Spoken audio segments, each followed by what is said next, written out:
Hey guys, it's Mike Urban. Welcome back. I am officially sitting with Mike Kennealy. I'm super excited about this interview. He is running for governor and he is a Republican candidate. Today is going to be a good day. Mike, great to be here. Yeah, man. Thank you. Very excited to be here. Do you want to give some people that maybe not know you that well just an introductory of your, let's say, career leading up to today, just as an introduction? I'm happy to do it. Like, people ask me all the time, why do I want to be governor? And it's simple. I love Massachusetts and I love public service. So I'm a Massachusetts native, raised in Medford and Reading. My mom took care of 4 kids growing up. My dad was a member of the local steelworkers union, put himself through 9 years of night school at Bentley College, got an accounting degree, and then became the CEO of Roach Brothers Supermarkets. So I watched my dad go from the factory floor to the CEO suite, and that influenced how I think about my life, about hard work and determination. And most of my career to date had been in business. I had a 19-year career in the private equity business, traveled all over the country, met with 1,000 CEOs in 40 states. Our firm invested in 100 companies. We really built businesses, created jobs. But what I decided to do at age 45 was walk away from the business world and start effectively a second career in public service. And my thought was, I'm 45, I'm never going to stop working. That's just how I'm wired. I've got decades to get out there and make a difference. And so my last 12 years have been full-time in public service in the Commonwealth. 2 years working on the turnaround of the Lawrence Public Schools, where we took the high school graduation rate from 52% to 72% over a couple of years. 8 years in Governor Baker's administration, 4 years of which was in his cabinet, one of his 9 cabinet secretaries as the Housing and Economic Development Secretary. And then in between that and announcing my run for governor, 2 years at Boys and Girls Clubs of Boston, working with their CEO on a set of interesting programs around academic support and workforce readiness for the kids in Roxbury, Mattapan, Dorchester, Chelsea, and South Boston. So that's been my career. A lot of time nationally focused on business, and then 12 years full-time in Massachusetts across education, state government, and the nonprofit sector, as well as service in local government on our local finance committee. So what I bring to the race now is a set of experience across all those sectors and a track record and a set of relationships that can help me win and then help me govern. You know, we were talking about this a little off air, but I find it very important. I see this happening where you have people that are either, they're career politicians, right? Yeah. And then you have other people that, let's say they built a business or they help people build businesses, and they have a different, the big thing for me is work ethic, right? Yeah. And when somebody is coming from either owning a business or helping build businesses and stuff like that, I feel like when you're the governor of a state, I feel like you have a advantage over other candidates because you put yourself in a position where you're almost like the CEO of the state, right? You are. You are the CEO of the state. Yeah, and I find that adds this like unique value for anybody that may be running, because you're not necessarily beholden to a lot of people where politicians are. And let's start. I want to ask you a question. Do you want to start with energy? Sure. Yeah, that's a big nut to crack, right? Sure so is. A lot of people, I mean, look at it this way, right? I've covered energy quite a bit on my show. I get calls all the time, people trying to figure out whether they're going to pay for groceries or pay for their energy bill. What is happening? Why are the costs so high here? I want to come back to your comment about being a CEO, first of all. Okay, what CEOs do is they define a strategy, they build a team, right? They have goals in mind, and they execute. I could talk about that in any discipline around state government. That is the role of the governor, to be CEO of the executive branch of state government. Now, in energy, we're not seeing that today. So when I'm governor, we'll have a strategy for energy. We'll have a real energy strategy and policy versus a climate agenda that Governor Healey has.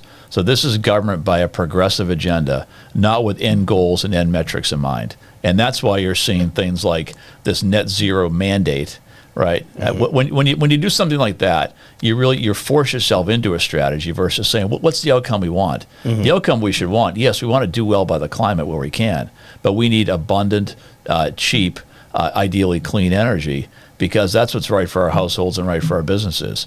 So we start with this idea of a net zero mandate. And all that does is empower the bureaucrats to come up with other mandates around, how you're going to heat your house, what kind of car you're going to drive. They had a mandate for heavy duty electric trucks, which was just, anybody proposing that has never talked to anybody who owns a business that depends on trucks, right? So you end up in this kind of this sort of utopian place where, like, we want to get somewhere, but it's not practical and it's ideologically driven. What I would do is say, what's What's the end goal? We want abundant, cheap, and clean energy. Well, how do we get there, right? It's an energy policy, energy strategy. You don't start by shutting down natural gas pipelines the way Governor Healey has, right? I've been saying for a long time now, supply and demand is undefeated. If you cut off supply, price will rise. It's just inevitable. And so when you cut off natural gas supply, what do you have? You have higher prices. And so we have a portfolio of energy today, which is, hydropower, imported hydropower, wind, solar, and other things, which are unproven, more expensive. I'm told that wind is 3 times the cost of natural gas, right? And so we force ourselves into these choices because as a state, we've been pursuing this ideology around the climate backed up by a legislative mandate, and that's forcing us into some bad choices. So what I would do is, first of all, I'd lobby hard to get rid of the mandate. We want to do well by the climate. That should be an aspiration, not a mandate. And then appoint someone in my administration whose role will be energy policy. And their mandate will be, how do we bring down the cost of energy for our consumers? We're paying 50% more than the national average for energy today, and we have to get away from that. We need a much more diversified and much higher sources of energy coming into the state. I think that's correct. And as you said, it comes from, if you're going to do something, and like, for instance, if you are a business owner and you decide to invest in this or something, you always have an idea. There's always risk involved, right? But the risk should be somewhat calculated. I don't think there was any calculations made, because I've asked every single person under the sun, if somebody could show me a graph or a chart with this is how much it's going to take to get here, and this is what the savings are in the future. Nobody could supply these things. You couldn't. You can't. So when you're creating these policies, or if there's these bills or mandates or whatever, I would think that reasonable, pragmatic, or logical people would model it off of other countries, other states, or something like that to see if there's going to be a net positive. But if you don't even have data to support what you're doing, what are you doing it for? Right? You're doing it for ideology. That's all it boils down to. You're doing it for progressive policy aims about net zero. Right. And look, I've been inside state government for 8 years. I've seen the models that back this up. And people say, well, to get from here to net zero, all right, here are all the levers to pull. Here's where all the emissions are. Here are the steps we can take to do that, without any real regard to cost. I had a discussion once with someone in the bureaucracy, and they proposed something around the building code. Okay. And I said, what will this do to the cost of construction? And they said, well, it will only increase it by 7%. Now, I was a business person for a long time. A 7% margin, but most American companies run on like a 10% margin, right? And so when you say it's only 7%, that is not a comment rooted in economic or business logic. It's rooted in the ideology of, we want to get to a certain place in terms of emissions and not pay attention to the economic and financial consequences. I think you're right about that, and that's something that I've talked about before. So it's like, on one hand, you want to have this, green initiatives, this net zero initiatives. And on the other hand, you want to make housing more affordable. But if you're implementing these mandates on these builders that have to put in all of this, electricity, crazy transformers and all this stuff in a building, how is that making it more economically feasible to build? It's not. It doesn't. You hit on something really important in my view. Okay, so as that is a great topic for a governor to take on, in a sense that you're going to have environmental people that want something and housing people that want something. It's the governor's job to define priorities, competing priorities, and make decisions. Unfortunately, in this administration, they have cabinet secretaries reporting to the governor, but also to a climate chief. Okay, so they've totally put their thumb on the scale of where that issue may go. If you have to run your proposals by a climate chief, you're not having that kind of honest trade-off you highlighted around cost to build housing versus the environment. So in my administration, the cabinet secretaries will report to one person, which is me, and it'll be my job to sort through those competing priorities. That literally is what leadership is about, right? You have end goals in mind, you sort through competing priorities, you look at data, and you make decisions. None of that's happening today. Yeah, and obviously the citizens of this Commonwealth are the this is like a failed experiment. We're being taken for this ride. Right? Yeah. That we're being taken for this ride. That's how it is. It's like we're being taken for this ride. By 2050, outcomes be damned, and here we go. Yeah, that isn't good enough. And then you have the people like, for instance, the South Shore Wind, right? I get emails every day, Sure you do. Yeah. every single day about South Shore Wind. And, a lot of times, and I've said this before on this podcast, is like, the reason I haven't covered it is because a lot of these people, more than likely, are these like climate warriors. You know what I mean? They originally probably voted for Maura Healey. But then when it came to their backyard and they saw, different. Now it's a little bit different. Right. And you could attribute this to multiple things. Like, I understand there's this, good intentions versus once you see it happening are two completely different things. Yeah. But even those people don't like it. Which, no. I mean, so you have to think to yourself, are these same people going to vote the same way in 2026? We'll find out. We're going to find out, right? We'll find out, yeah. But it's, I mean, I understand the balance and all of these things, but the fact of the matter remains, like, it's okay to want to be first in some sector in the state, but the reality is not at the expense of the taxpayers. That's right? exactly right. Look, I mean, take offshore wind. We said energy should be cheap and clean, ideally. Okay, right? Offshore wind is 3 times the cost of natural gas. And if you have wind turbines washing up on beaches, I don't think that's clean energy, right? No. So what are we doing? The other problem there is, government created that industry. Now, I'm like I said, I was a business person for 19 years. Entrepreneurs and business people should be creating companies and defining industries, and government should figure out how they can facilitate that versus creating it themselves. And again, there's this hubris on the part of some of these folks that say we can create a whole new industry. We can come up with mandates and strategies and have a degree of planning over the economy that's completely impractical. That's what's happening now in a lot of this climate stuff. And it's unfortunate because, as we said, I saw a bill the other day. It was $1.99 for usage. You know what the delivery fee was? It was $90. Yeah, right. Yeah, $1.99 for usage and almost $90 for the delivery. Right. How is that affordable? It's not affordable. It's insane. But it does highlight how it could be affordable, right? If you look at the cost of the energy versus all the other stuff that's piled on it, right? I mean, they're running this green policy through our utility bills, right? It's not appropriate. It just isn't. And they also don't have a breakdown. Like you know what I mean? Like if you're just a commoner, you're looking at these things and you're looking at, okay, there's this EV mandate, there's this solar, there's the transmission, people are looking at it like, what am I paying for? what am I paying for? That's right. And on top of that, so will you have to collaborate? Is it DPU? Is that, or not DPU? Yeah, it sits within EEA, I believe, if I have my acronyms correctly. I think so. So are they? Are you going to have to kind of collaborate with them in order to figure this out? Sure. Look, I mean, this is a question of how do you get things done as a governor, okay? And first of all, as I say, you're the CEO of the executive branch. So you figure out your priorities, your strategy, and within the things you have some control over, you get it done, right? And then there's areas where you got to collaborate and persuade. Even with some of these agencies operate somewhat independently. So there's probably a level of collaboration and persuasion there. But very importantly, get the public on your side. And get out there and just relentlessly communicate where your priorities are and get the public to support it and then take it back to the legislature. And we did this in a lot of examples in the Baker administration where we had clear strategies, desired clear outcomes, got the public on our side, got a variety of advocates and others on our side, did what we could within the executive branch, and then worked the legislature really hard. There's a bill we tried to get done. We did get done. And I met with 100 members of the legislature individually to make the case for it. But you have to have the will to get things done.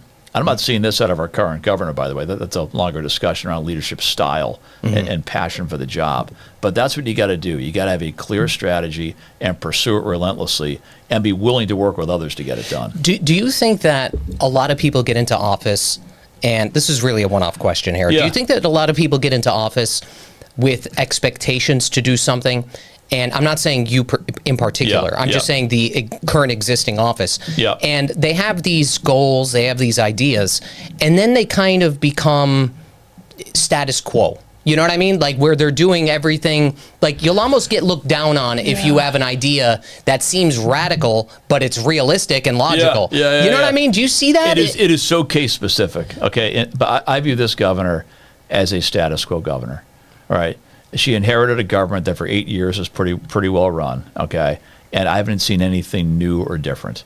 And the problem is when you're status quo, you miss two things. You miss opportunities and you miss crises. And that's what's happening now, right? I mean, we are a state in decline with a state government that's in denial. And she is just managing our decline versus really trying to lead us forward. And if you just put this thing on autopilot for a period of time, that's what happens. You miss some huge opportunities to get things done. And you also miss the crises sneaking up on you.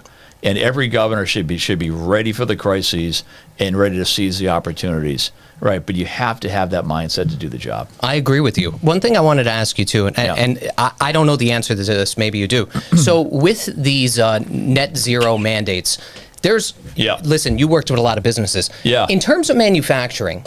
So if you have a manufacturing business and let's say they're running their machines on diesel and stuff like that, right? Or some kind of gas, like would they would they have trouble doing that in the future? Well, they might. I mean, you might have some bureaucrats say you can't run on diesel. It's crazy. That's part of the problem, right?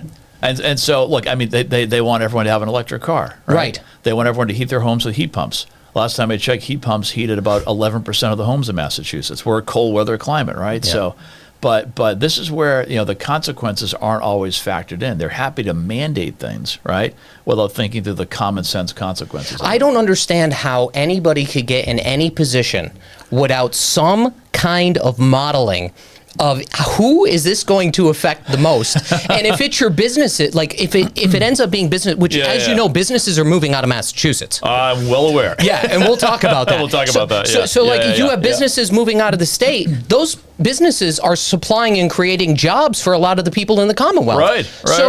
Right. You should be making it easier for businesses to thrive. And it just doesn't seem to be the case here. It's not the case. It's not viewed, again, acting with the outcome in mind, all right? My desired outcome would be businesses moving in and investing more and residents staying here and a lower cost of living. And we compete for investment and jobs and opportunities against lots of other states, lots of other parts of the world, right? Having that kind of a mindset. And your comment on you got to do the modeling. Well, you got to do the modeling. You also have to understand the answer the model gives you. And that's back to my 7% example. Someone ran all the numbers and said it's only a 7% increase. Guess what? That's crazy. You can't increase the cost of something by 7% in an economy that runs at low single digits to high single digit to low double digit margins. So that's data not rooted in economic reality. And that again is the benefit of having a business experience. I agree with you. What could we do to bring business? Like obviously, cost of energy is a big deal for businesses too, right? Right. I mean, but what else could be done to incentivize businesses to move here? Do you think? I think it's less around direct kind of incentives and more providing a foundation where people want to invest here, right? And so talent is first and foremost for businesses. They want to make sure they've got a trained workforce, right? And they want to make sure they can attract and retain employees. Well, what's one of the big variables there? Cost of living. Right.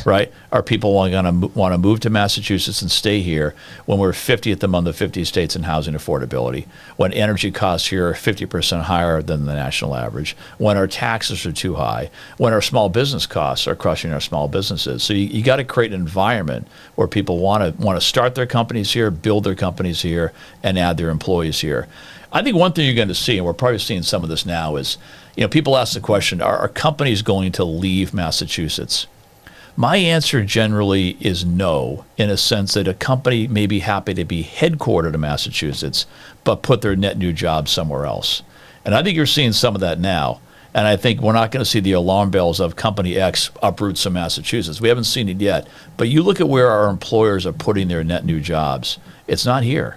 It's in climates where the weather's better, the cost of living is cheaper. Florida, Texas, North Carolina. That's exactly right. That's exactly right. And so what I fear is that we're gonna miss some of the signals along the way. Right. And this things, by the way, you can measure the number of people that leave here. It's hard to measure the jobs that weren't created here but were created somewhere else. It's almost impossible to measure how many people decided not to start their company here, right? So you got to get the foundation right. And a lot of that's around cost of living and talent and regulation and taxes. If you get that right, that solves a lot of problems. And then it's a question of, does the government have the will to be a partner for these companies? And a lot of that is also market signals. Like, does the governor care, right? Mm-hmm. And we're not seeing that today right now, I don't think. This gets back again, I'll use this phrase a few times, I'm sure, around tone. How do leaders set a tone? How do leaders articulate their priorities? And if you have a new governor that comes in and says, this is really important to us, that we're going to have a growing, dynamic private sector and lots of jobs and an incredibly robust economy, I think just that market signal alone may help. Mm-hmm. And then really addressing the root cause issues. You have to have a competitive mindset. The reason I talk about the fact that I traveled to 40 states in my private equity career is that I came away from that and realized that we are a very special place. Like, we're a great state, but we're not alone. And there's a lot of places to make a living and make a life and build a business and start a family in this country. And we got to recognize that. In a lot of respects, I feel right now that Massachusetts is like that once great company, right? That feels like it's always going to be on top of the world, right? Well, no, you have to have a competitive mindset. I think you're right with that. And a lot of the metrics that I've been looking at have been showing, look at the budget, look at businesses moving out. Small Business Association moved out of Boston. There's right. indicators. There's right? indicators. There's indicators. When you have those indicators, like, okay, maybe we were at that point, or a certain high point at one time. Right. But this is almost like what you said about, you made a couple of really good points here, Mike. So in terms of like crisis management, right? Right. This is crisis management, right? It is. To some extent. Yeah. Because if you don't have businesses here, or more importantly, if you get that, this was the other thing that you said, if talent is leaving, and I see this because I'm in real estate. Right. If I have people that are going to college here, their family buys a condo. Yep. They go to college here for 4 years or however long they're staying. Sell the condo, rent out the condo. The kid is gone. Kid's gone. Right, going to MIT. They're going to Harvard. They're going to wherever. Yeah. And they can't afford to live here. That's right. So how could you maintain talent when the cost of living is pushing people further away? It's a massive huge problem. It's a huge problem. Yeah. And speaking of housing, Yeah. have you gone through Maura Healey's, what is it called? A Home for Everyone? Have you seen that document, the PDF? It's like 46 pages long. I think I have seen that one, yeah. Yeah, there's $5 billion, but like none of it is necessarily going towards building. No, yeah, right. Yeah. And they're relying on the private collaboration, let's call it that, with the private sector in order to build all these homes. Yeah. And she plans on building, I think it was 200 or 220,000 homes in 10 years. Right. How the hell can we build that many homes in 10 years when we're barely building 10,000 a year? That is the challenge. Look, in terms of cost of living, housing is an enormous competitive disadvantage for us. Huge. And so here's two stats for you. Among the 50 states, we are 50th in terms of housing affordability, and we're 50th in job growth the last 2 years. So A, those are individually sort of shameful, but B, those things kind of go together. They correlate together. Right? Yeah. Okay. So again, supply and demand being undefeated, you want to bring down the cost of housing, you got to produce a lot more housing. But you've got to have a very thoughtful strategy to do so.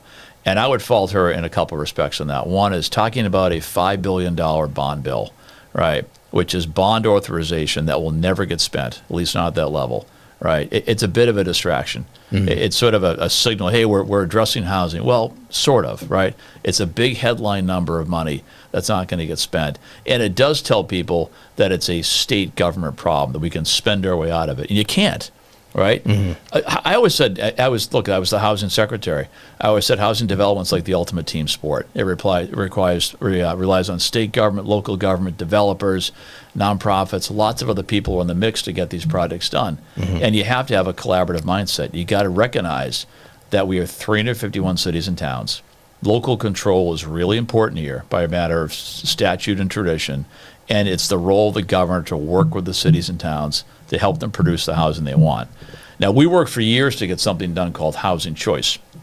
And what that did was lower the local approval threshold at town meeting or city council from what was 2/3 for rezoning down to a simple majority.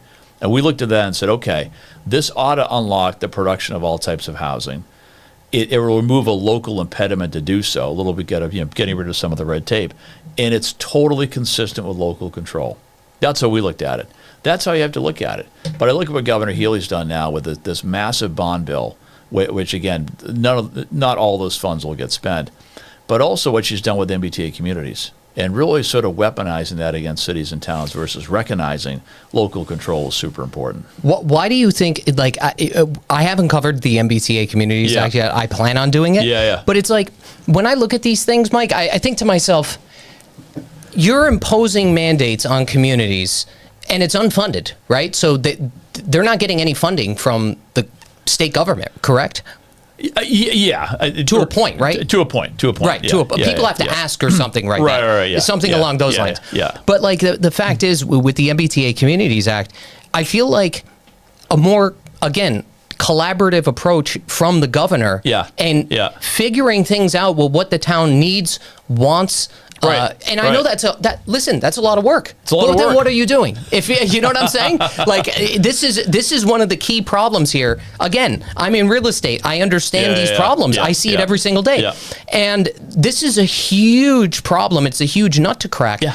And you can't force these things on. Like, there's so many towns right now, and I only know this because people send me the appeals and the lawsuits and everything regarding it. And they're trying to oppose these things. Yeah. And you have this dichotomy of people that complain. Here's a big problem. They complain that their towns are behind on budget. They're looking for overrides. There's over 50 towns that need overrides. Oh, I know. You know what I'm saying? It's a shame. Yeah.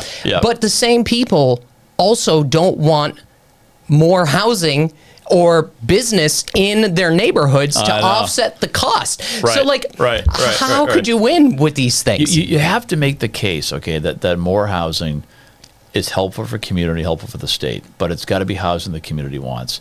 And you have to take this approach of traveling the state and getting out there in the communities, right? Mm-hmm. So I traveled to 151 cities and towns when I was a cabinet secretary. Would have been more. The pandemic shut down our travel for a period of time, but you got to get out there and see things, and you got to make the case. Some people are kind of reflexively anti-housing, and that's, you got to recognize that. But go make the case for it. And what I worry now is, again, in the Baker administration, we said unabashedly, we're in a housing crisis in Massachusetts. And the numbers we pointed to are from 1960 to 1990, the state permitted 900,000 new housing units. And from 1990 to 2020, it was 460,000. Okay, so again, back on supply and demand. We cut in half our level of housing production in a single generation at a time when our economy grew and our population grew. And therefore, we went from the national average in housing costs in 1980 to number three today. Okay, thankfully, California and Hawaii still outpace us. Okay, we're third in the country. That is a supply and demand problem. So you got to produce a lot more housing. And we viewed it again, team sport, work with cities and towns, work like crazy to get this housing choice legislation done to make it easier to do so.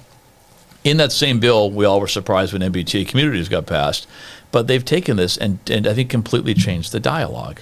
And now look, about 80% of the towns have adopted it.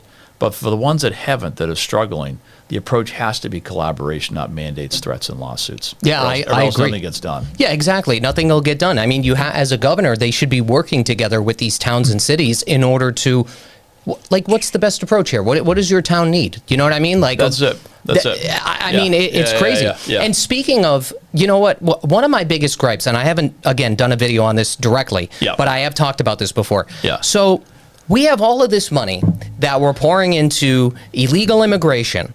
Meanwhile, we have 50 plus towns or municipalities or cities that are looking for overrides because they're hundreds of thousands of dollars behind on their budget. Now, I understand these towns and these cities and these municipalities are self-managed. They should be the ones that are, taking care of their budgets and all these other things. But at what point do you say to yourself, should I prioritize illegal immigration or should I prioritize the people in the Commonwealth that are paying the taxes? We should say that now. Look, we have a couple numbers for you. The state budget this year is $61 billion.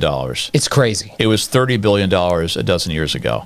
Now, if you'd taken a poll of Massachusetts voters a dozen years ago and say, would you like to double the size of state government? I'm sure the answer would have been no. Okay, but here we are, $61 billion. Okay, it's an unsustainable level of spending.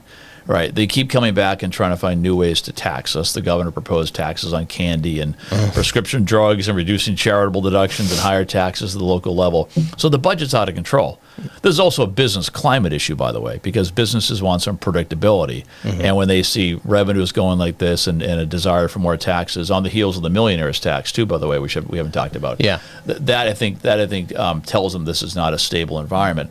But in terms of the migrant crisis, $3 billion we think has been spent so far in 2.5 years. I say think because the details are kind of hard to come by, right?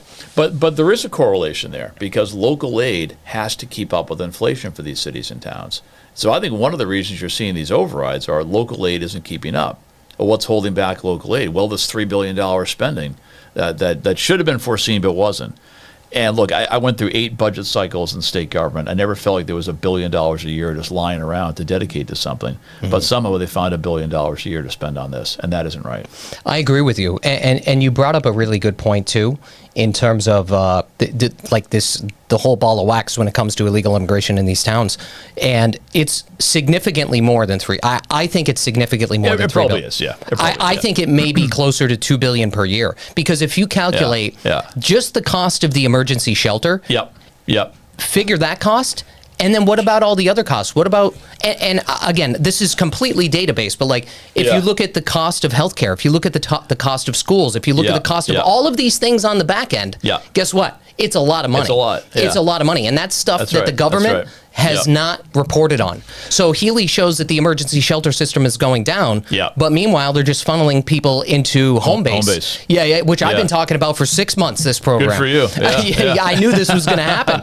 And, in one hand, I could understand, like, there's a couple weird things that happened, right? So one of the things that happened was after Donald Trump won his reelection, 17 days later is when Maura Healey decided that she was going to close the emergency shelter system, okay?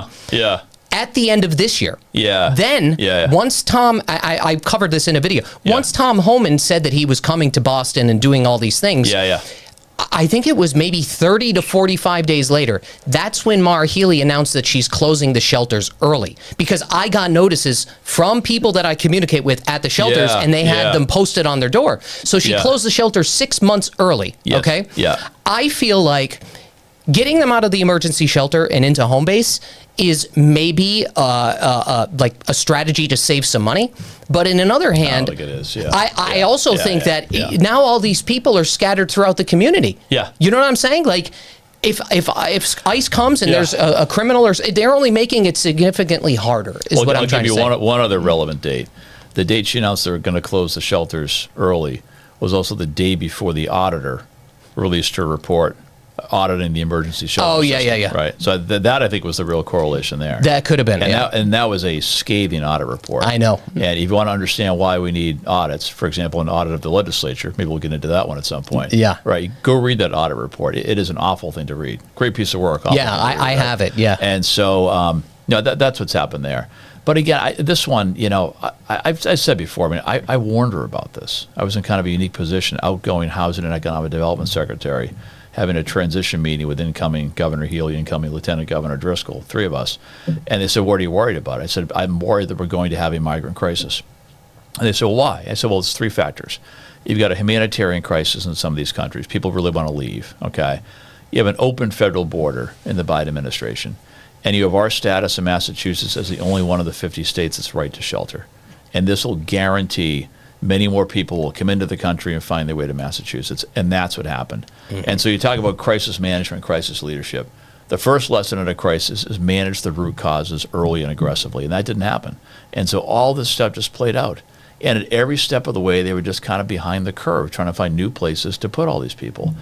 And that's why you have a dramatic scale up in the spending here. It's why you have horrific public safety incidents. It's why you have no bid contracts for food. It's why you have $3 billion spent on housing and transportation and other things. But it is not how to manage a crisis. It's not sustainable. It's not sustainable. Look, I as the housing secretary, all these programs reported to me: the emergency assistance system, the family shelters, home base, being right to shelter, all that stuff. These are good programs. And in the case of right to shelter, incredibly well-intentioned, but it's meant for Massachusetts. It was not meant to be a Band-Aid for what's effectively a global humanitarian crisis, coupled with, during the Biden administration, some truly awful policy at the border. So you can't do that. And I worry now with, home base is probably gonna spike up like that as well, right? It is. So it is already. It is already, So very concerned about that one. Yeah, the numbers are more than double, I think, at the same time within a 12-month time span. Right. It's crazy. Look, these are good programs, but they're meant for Massachusetts. And on right to shelter, we've been right to shelter since 1983. And I'd argue that no one really paid much attention to that until early 2023. So that's 40 years of that law, that noble law, doing its job, making sure Massachusetts families that needed shelter got it. It was not meant to address a crisis like this. Correct. And so it should have happened early on, were reforms to right to shelter to make it clear it's for Massachusetts families. Would you do that? Day one, absolutely. It has to be done. Look, like I said, we're the only one of the 50 states. I think it has served us well. It never cost us a lot of money, and it was a safety net for our citizens, and we should be willing to do that. Sure. Okay, but it's not meant to be address something to the scale we're at right now. Yeah, because it's being exploited is basically what's happening right now, right? I mean, it's what it is. Yeah. And it's unfortunate, too, because you drive around Boston, even just some of the surrounding suburbs, and I mean, you see a lot of people on the street, and You do. it's really unfortunate. And a lot of them are veterans, right? It's There's a shame. a lot of that. Yeah, that's right. And then you have people, because I get the emails, they're on Section 8, looking for Section 8 housing vouchers, all these other things. Yeah. And they're homeless. They're living out of their cars. I know. Well, then you see things like the mayor or the governor taking over the rec center in Roxbury. I mean, come on. You cannot do stuff like that. You just can't. Why do you think, so with these no big contracts, because I also went through the auditor's report too. Yeah. So I guess and you know this better than I do, but under a state of emergency, that's a way to kind of circumvent or bend the rules a little bit, right? For a period of time. For a period of time, right? Yeah. But you think to yourself, if you have political donors that you're giving these no big contracts out to, I know, yeah. I mean, isn't that like an ethical crisis to some point? Is. I think it is. Yeah, I think it exploited the fact that there's a state of emergency with an undefined time period. Right, and I guess they view that as allowable within the context of the state of emergency. It's not appropriate. It's not appropriate because all the taxpayers that have been living here are paying into a system to help people that are citizens of the state. It's as simple as that. I don't understand why some laws are optional for some people. It doesn't make sense. I mean, that's realistically what it is. Look at the auditor. 72% of the people of this Commonwealth said the auditor should audit the state legislature. 72%. And everyone in Beacon Hill is basically saying, we don't care. It's not going to happen, right? I mean, how awful is that? The number one lesson in public life, I think, is listen to the people, all right? This is, we the people, right? Yeah. 72%. And legislative leadership just won't make it happen. The Attorney General won't sue them to make it happen. And the governor's been silent on it. And again, this idea of leaders setting a tone and setting priorities and using their voice. Could the governor force the audit to happen? Maybe not, right? But she could be loud about it and say, this isn't right. The people asked for this, the people should get it. What would the pathway, and maybe you don't know offhand, but is there a pathway if you became governor where you could advocate for the audit? I'd certainly advocate. I'm not sure there's a pathway to legally get it done, right? Yeah. But this is a leadership question. Do you want to stand up and have your voice heard, right, and side with the people or not, right? Yeah. But I would think, look, leadership matters, right? We came back to some of the energy stuff. Having clearly articulated goals and moving towards those goals matters. On the audit, saying the audit has to happen. Would it matter? I hope so. Right? Saying we got to reform right to shelter early on. Saying clearly we're not a sanctuary state. That's got to happen. But this is the role of a chief executive, to speak clearly about things, make their intent clear, and get people on board. You know what? I want to talk. I'm going to bounce back to the audit one more time in a second. Yeah. But you made a good point with both with the right to shelter, and we also have the Lund Act, right, as well. Yeah, Lund decision. Yeah, yeah, right. the Lund decision, right? Yeah. And these things. She could say that we're not a sanctuary state, but in practice we are. We are. I mean, it is what it is. I mean, you know what I'm saying? We are a de facto sanctuary state. 100%. Heard Sheriff McDonald make this point very clearly. We are a de facto sanctuary state. I mean, even if you look at, there's a couple like data analysts for, I can't remember the website, but I go to it frequently. Yeah. It's like the immigration studies and stuff. Like, even on their own website, they have Massachusetts as a sanctuary state, even though, technically we're not. So it's like, what are we then? You know what I mean? In practice, we 100% are. We are. Well, this idea of leaders speaking clearly. Some years ago, Governor Healey said she was proud of our sanctuary status. More recently said she's not sure what sanctuary means. And recently said we're not a sanctuary state. Yeah. Now, if you can make sense of those three statements, I can't make sense of them. Okay, but leaders have to speak clearly, right? We should always govern with compassion. However, we need to make it clear we're not a sanctuary state. And on the Lund decision, some people think the decision blocked local, state, and county law enforcement from working with the feds. It did not. It said the legislature has to create a statutory path to do so. And Republican legislators from time to time propose such legislation, and it doesn't go anywhere. I think a governor could stand up and say we need that to happen and go make the case for it. The SHIELD Act, right, is one of those things that I believe. I'm not sure on that one, but I know that there's been specific legislation proposed that would create that statutory path for that kind of cooperation we need, and it always fails in the legislature. But again, could executive leadership and a statement of clear priorities and intent make a difference? Maybe it could. I gotcha. Yeah. All right, let's talk about. Let's see here. So we covered energy. We covered parts of immigration. Yeah.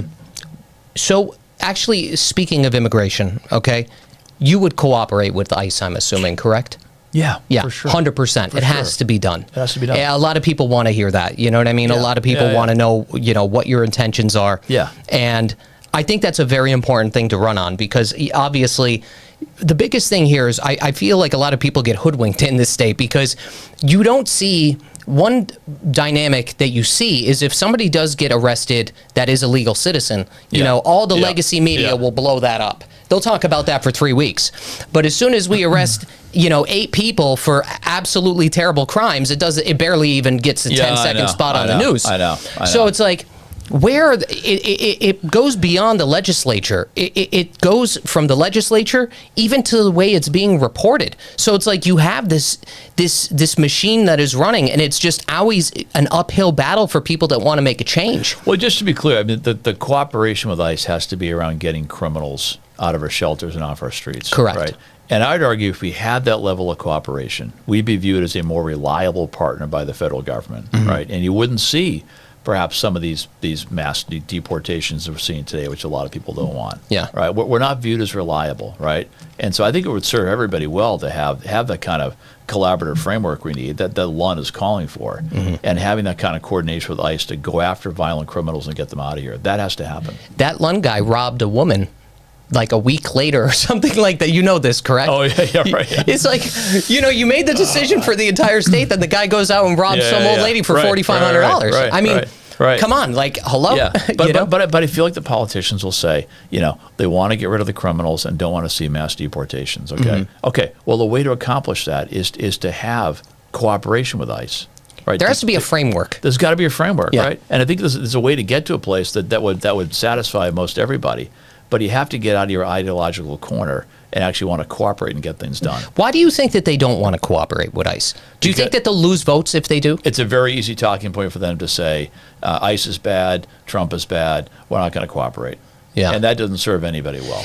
Honestly, it seems like, speaking not to be cynical about it, but no. I think that's, I don't disagree with you one iota. I think that it even seems like the legislature itself, like you figure Andrea Campbell, you figure Maura Healey, even up to Michelle Wu, everybody is busy trying to sue the federal government and Donald Trump. Like, that's what, I mean, they're focused. Yeah, right. The Democratic Party has no, in my opinion, and I'm sorry to say this, but like, they don't actually have a vision for the party itself. Their vision right now is just to ostracize and condemn somebody. That's not what you win on. It's not what you win on. It's not how you should govern. I mean, look, Governor Healey built her reputation by suing Donald Trump, right?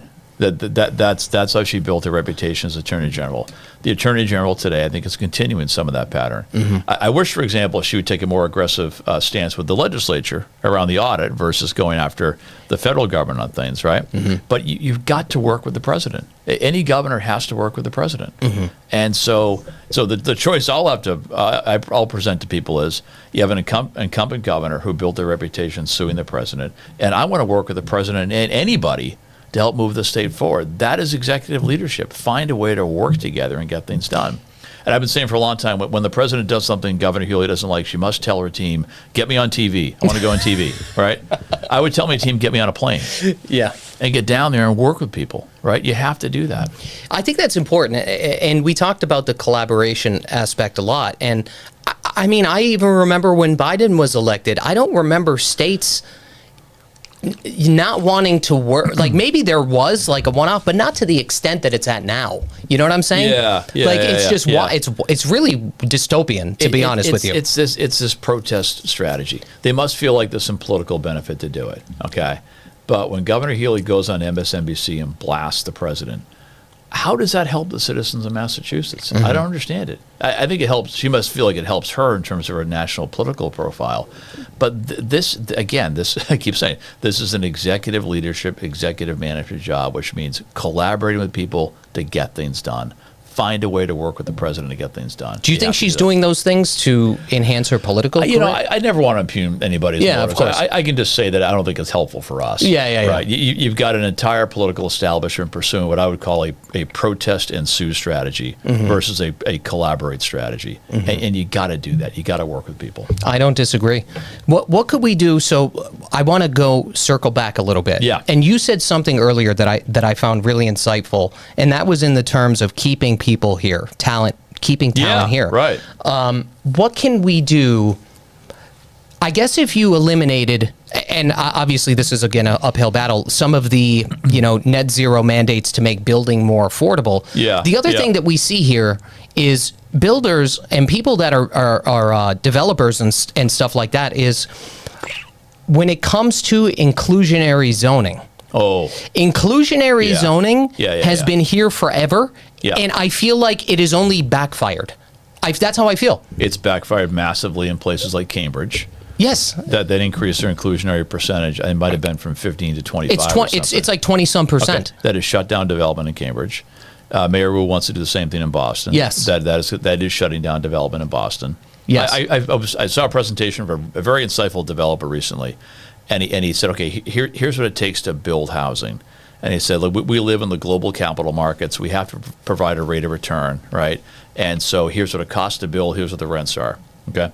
Now let's layer in more mandated affordability. Here's what that happens to the cost of the project and the rents. Now let's layer in a tighter green building code. Here's what happens there, right? Again, you have to have this business mindset.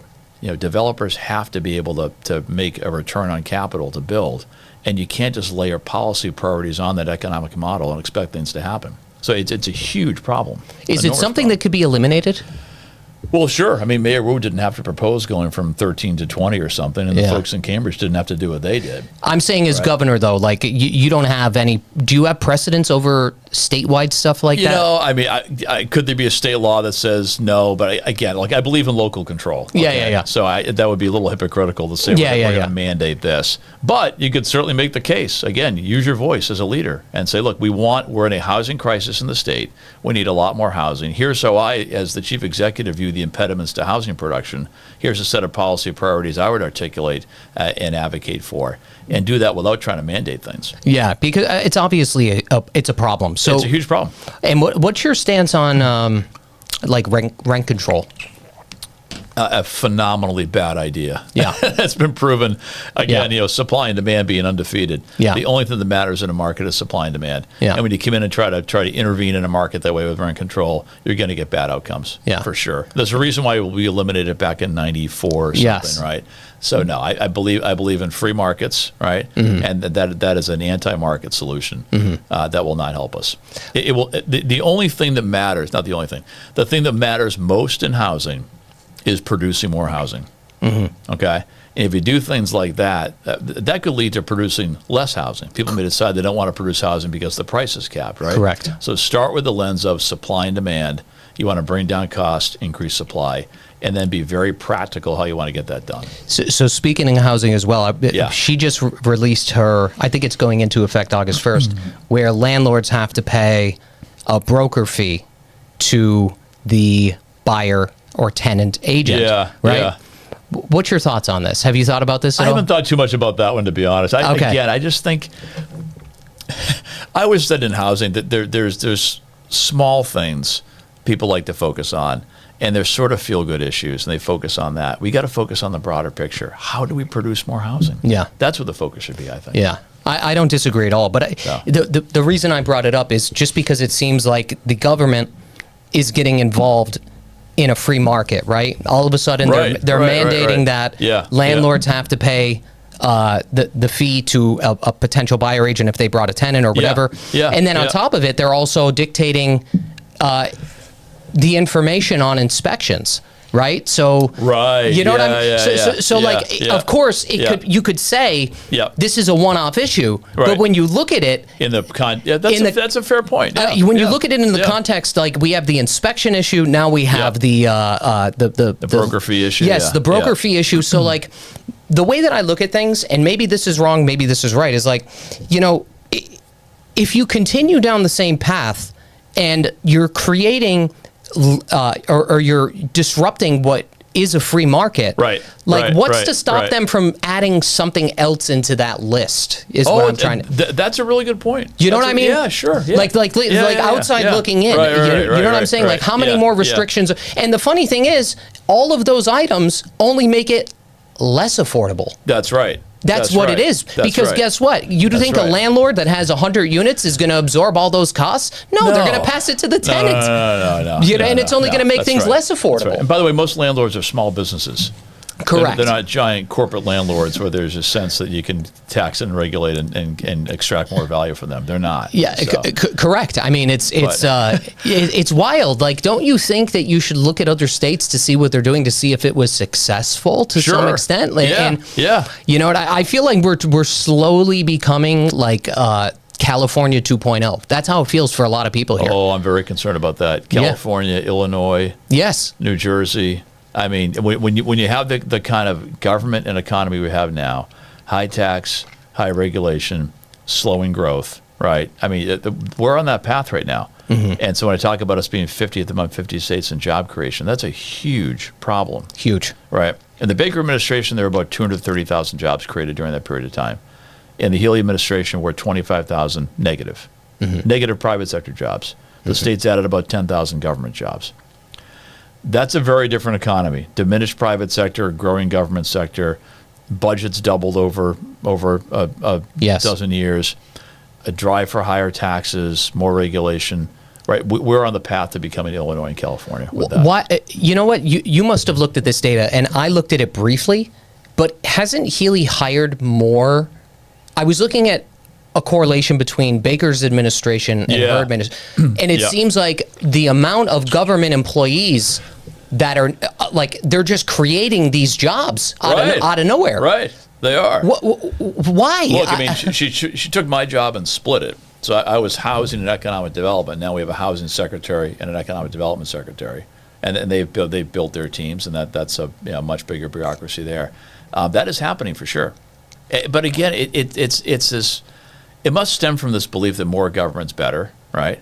Yeah. And the taxes to fuel that more government. Well, the economy can sustain that. It can't.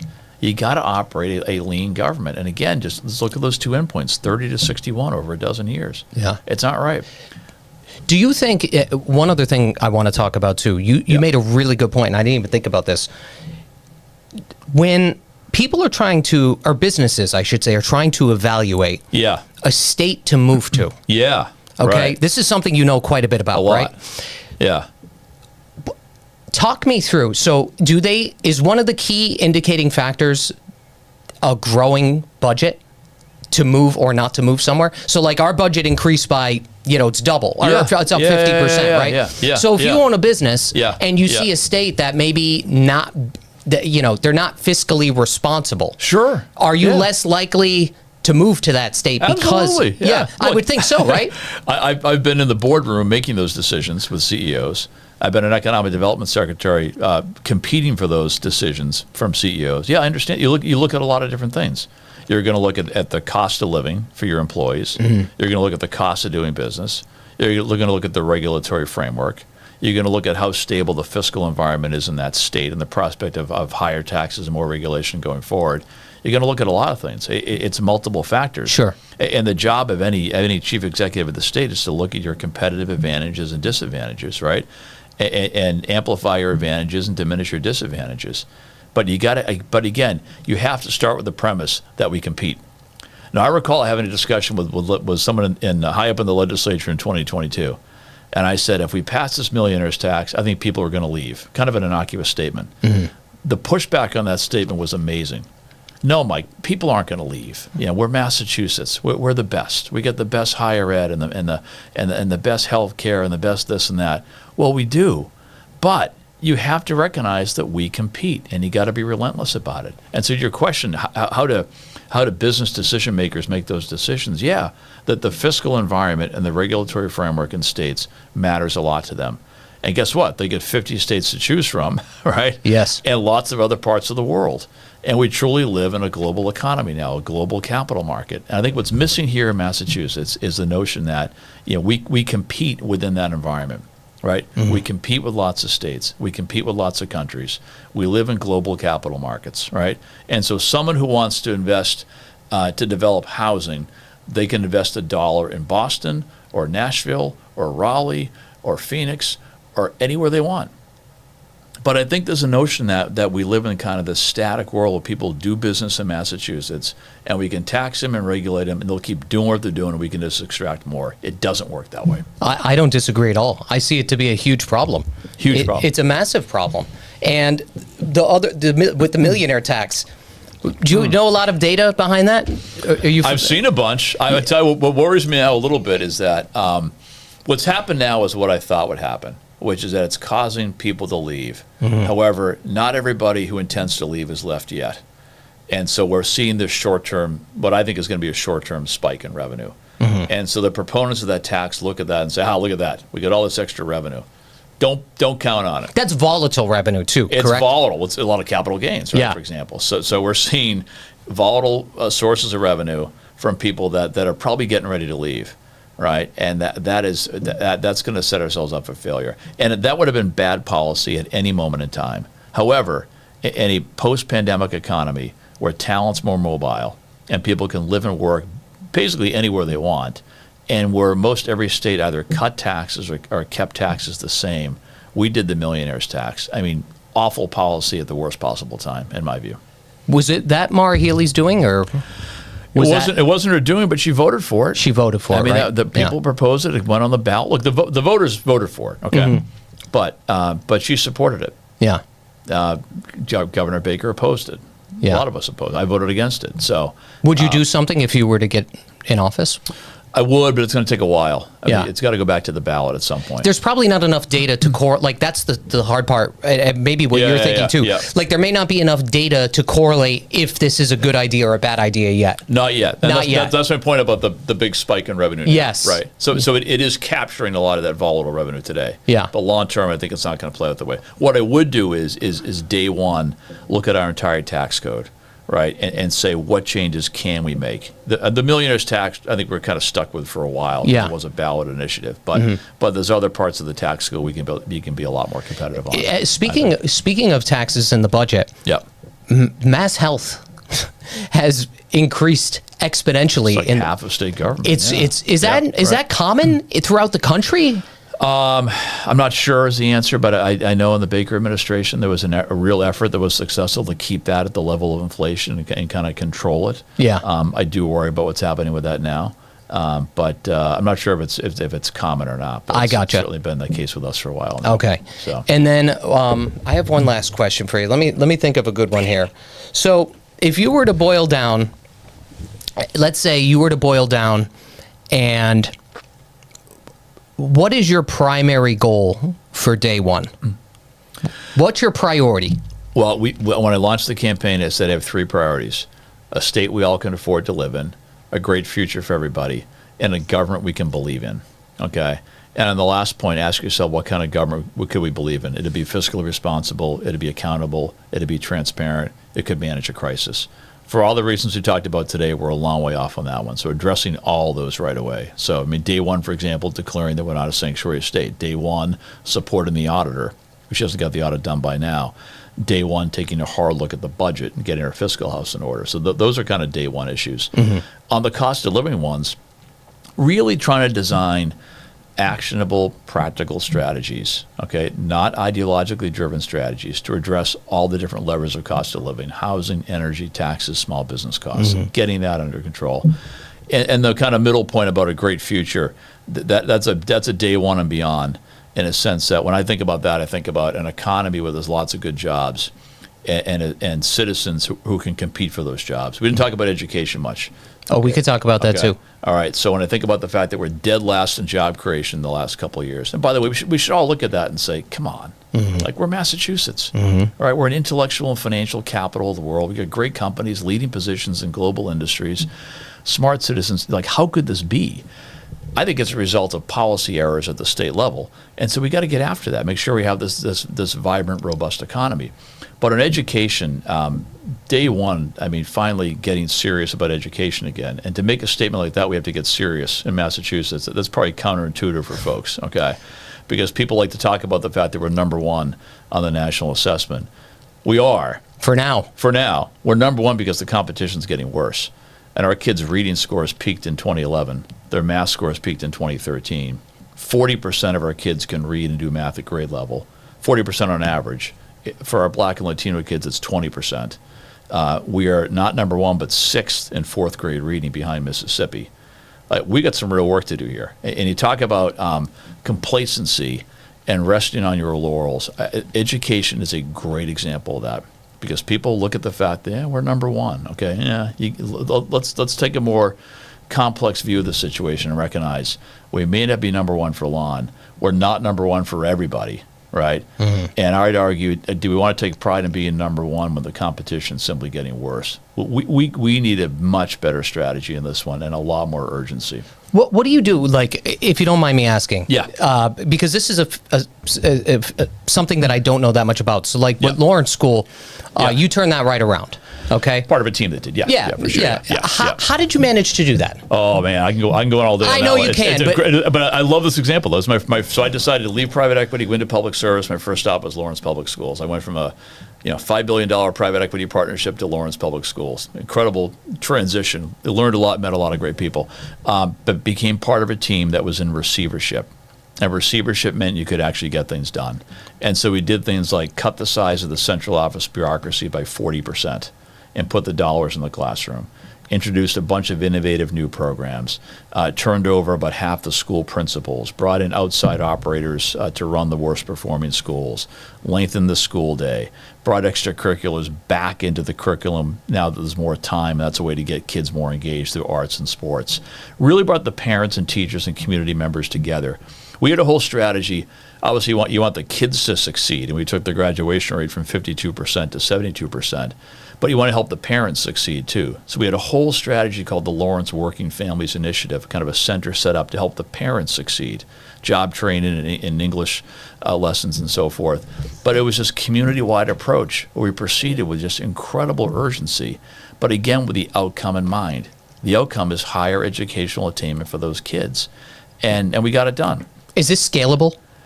It's scalable if you have the political will to do it. Okay. Would you have to create? I know I'm asking hard questions here. No, I love this question. No. Because that's where my mind went. Like, well, actually, even before, how long did it take to get from point A to point B? A couple of years, and some early right? ones, right? Yeah. I mean, you can do this if you work really hard at it. Yeah. And you have the ability to do it. You think about a typical, as I say, urban, but any school district, any school system, you have a superintendent who runs the system, okay? You have locally elected school committees in a lot of cases, and you have strong unions, right? That is not a system designed for change rapidly, right? Receivership, the receiver has the power of the superintendent plus the school committee in one person, and they can bypass the unions. It is emergency powers to get things done, right? And we've had a few of these.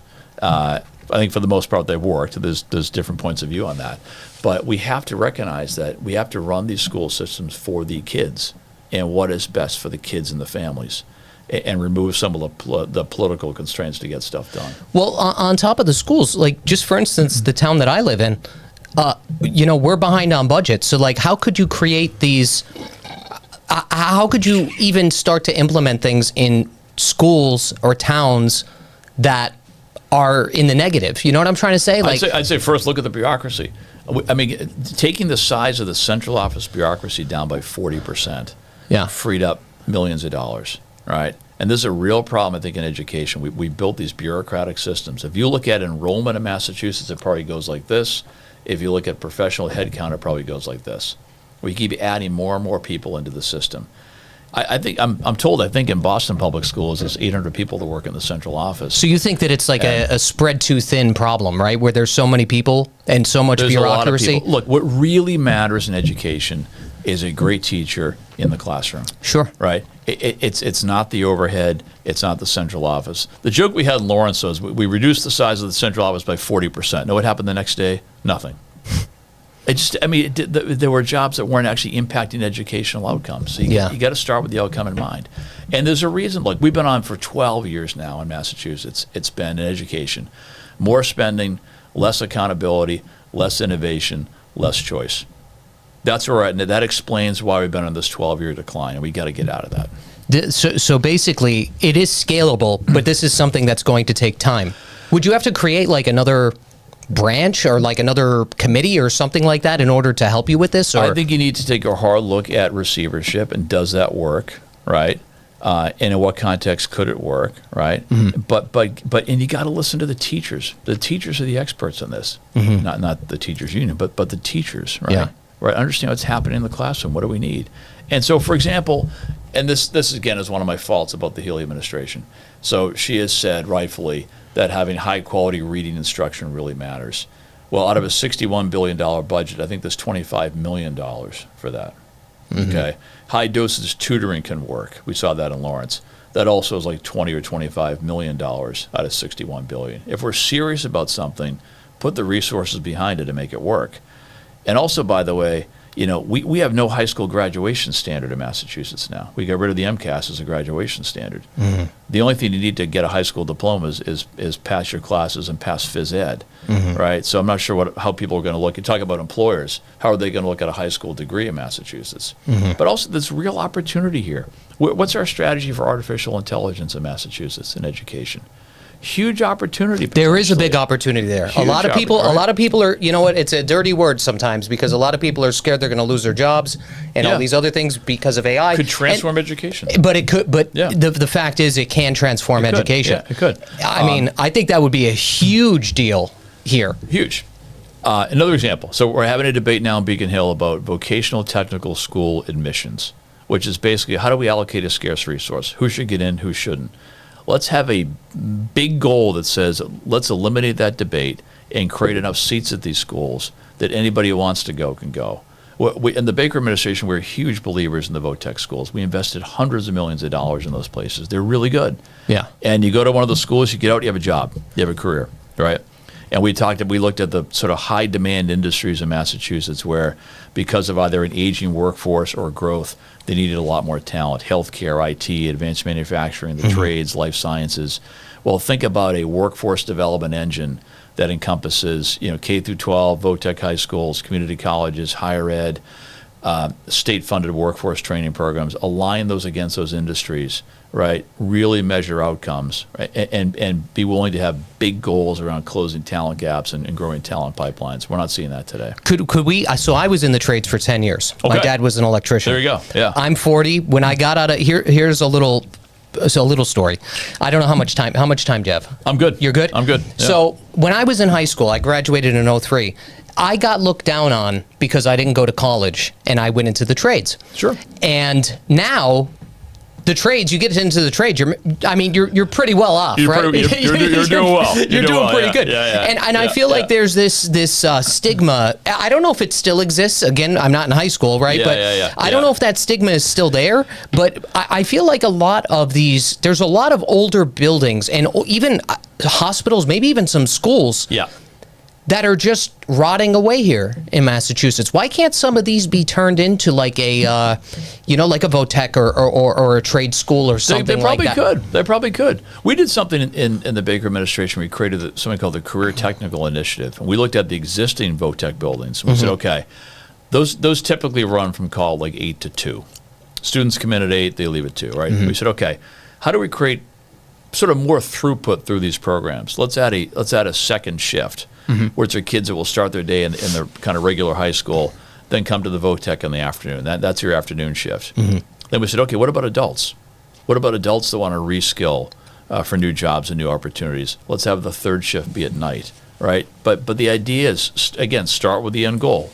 We want a higher trained workforce in high demand industries, and how do we make that happen? And you got to have the will to do that. As you're talking, I was thinking about something on the AI. So one thing that I find really strange is that Massachusetts, and maybe you agree with me, maybe you don't, Massachusetts wants to be the leader in certain things, right? We want to be the leader in, this net zero and these green energy, all this stuff, right? Yeah. Why? I really think there's an opportunity out there to merge AI into education. I don't know if people want me to say that or not. Yeah. But wouldn't you think that something that would be more logical or pragmatic would be creating an initiative to see that future through? Instead, like, look at it this way. We know that AI is here. We know that AI is beneficial in many cases.